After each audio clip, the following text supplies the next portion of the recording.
Hey YouTube, what's up? This is iPod T Reviewer, and before we get started with my review of Motocross, if you like reviews and tech stuff, all kinds of stuff like that, go ahead and click on the link in the description, check out iReviewer. I already have two videos up, one on a full review of the iPod Touch 2G, and even if you already own one, it's pretty sweet video to check out.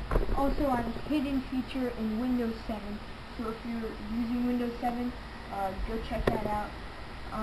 So let's get on with the review of Motocross, or just Motocross right there, and this is a sweet game.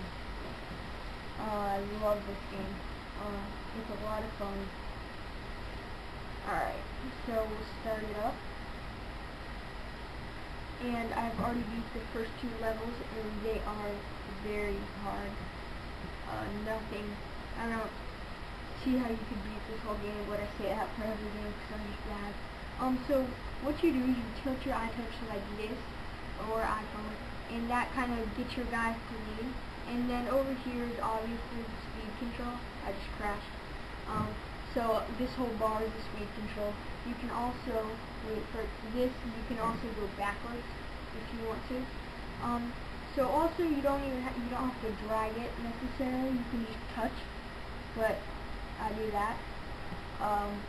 So now I'm just gonna play for a minute, and you guys can kind of just check out the game play.